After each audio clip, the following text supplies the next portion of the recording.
Hi, Leslie Ko here. The US government has recently asked the chip makers not to sell China the high-end chips, especially the 3 nanometers. And also, the US government has also asked the software company not to sell those necessary software or tools to make all these high-end chips to the Chinese government, also in the name of national security. The thing is that will that hinder or pull China back from the advancement in terms of technology, AI, computer chips? I don't think so. Just look at the history. In the past, 1990s, China was excluded from the International Space Station program. And China said, oh well, fine. I will develop my own space program. So decades later, China is the one who reached the other side of the moon, or the dark side of the moon. And in recent years, Huawei was, how should I say, the US government has banned Huawei, or rather asked the rest of the world, not to buy Huawei 5G equipment, also ban Huawei to have access to mobile phone chips that is 5G capable, so that there's no, how should I say, there is a hinder, a blockage to the development of Huawei. But then, in 2023, Huawei released its 5G enabled smartphone, Mate 60. It was hot. It sells like hotcakes. It's in fact thereafter it starts to hurt the market share of other phones, non-Chinese phones. I don't even know which one I'm talking about. So now the thing is that from all this history, events, experience, or lessons,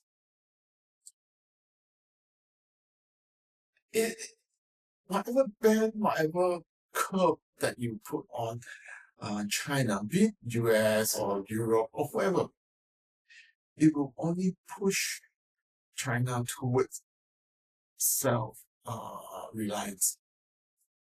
Like, if need be, it will be 100% self-reliance. In fact, I believe China companies, especially the tech companies, are moving to become self-reliant. I don't need anything from non-Chinese tools, machineries, whatsoever. I don't need anymore. I want to be self-reliant. So this is, in fact, from another perspective, this is in fact a very good for China long-term development. For this case, is very good for the long-term development of China tech sectors. Then the bound to have losers, right? So who are the losers?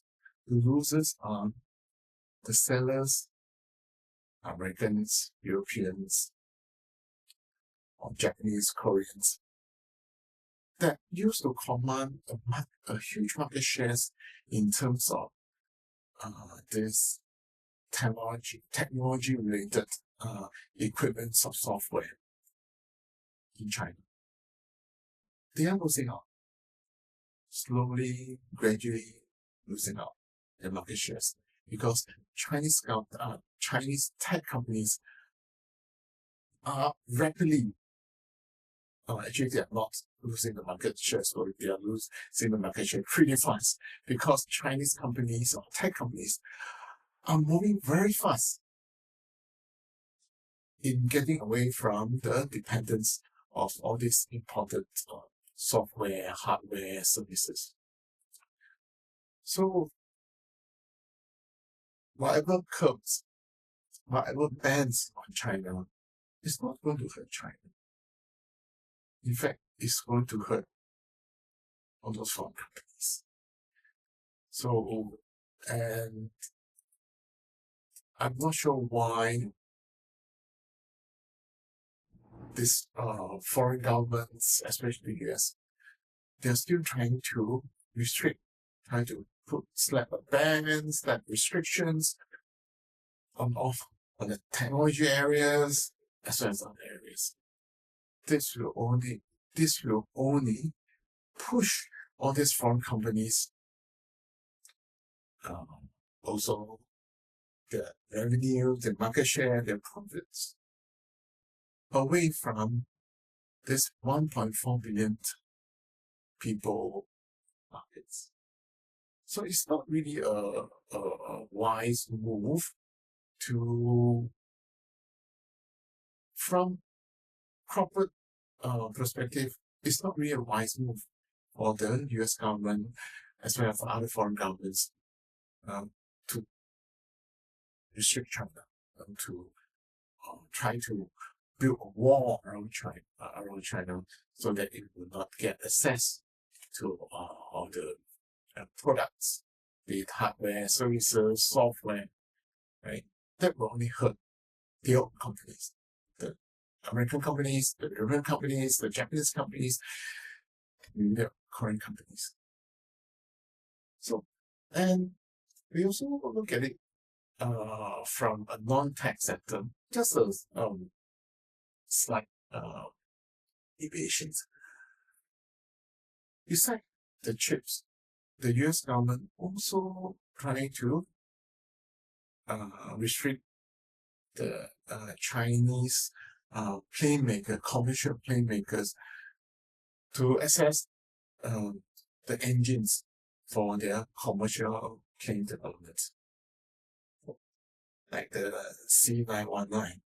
Right, so the engine at the moment, the C919, the engines are from a European company, which is jointly developed by a French company and US. So US has this right, so to speak, to command that we are not going to sell you these engines for your C919.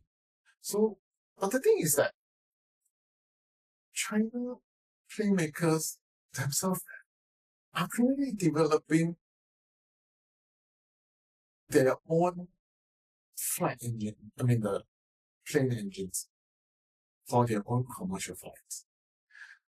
So, if you think about it, isn't it better to keep on selling products, services, hardware, software to China instead of holding back and not and do not let them to have access?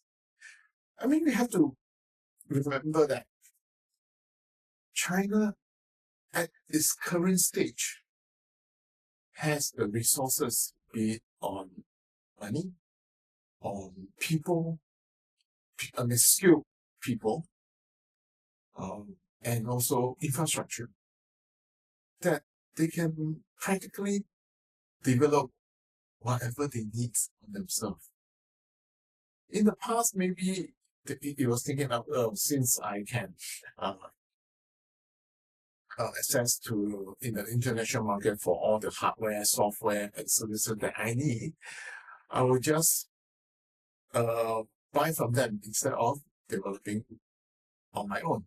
But now it seems that no, that is not a wise move. Even now, foreign companies say, hang on, no, we are going to tear out the wall, we are going to let you access, we're going to let you back to the international market. I mean, I don't think China will want that.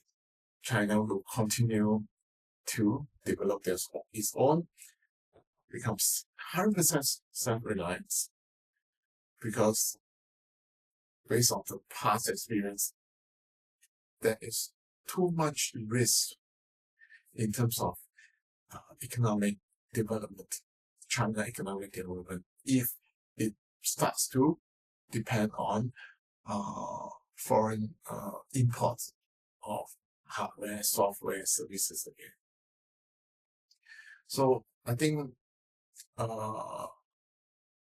this is the way to go from China, and the foreign companies are likely to face a losing market shares, and I think it's very, very hard to get back into China again. So I think moving forward, this is the trend it's going to be. China is going to develop its own, become 100% self-reliance. I would say in a foreseeable future, and foreign companies are going to use this big market, lucrative market.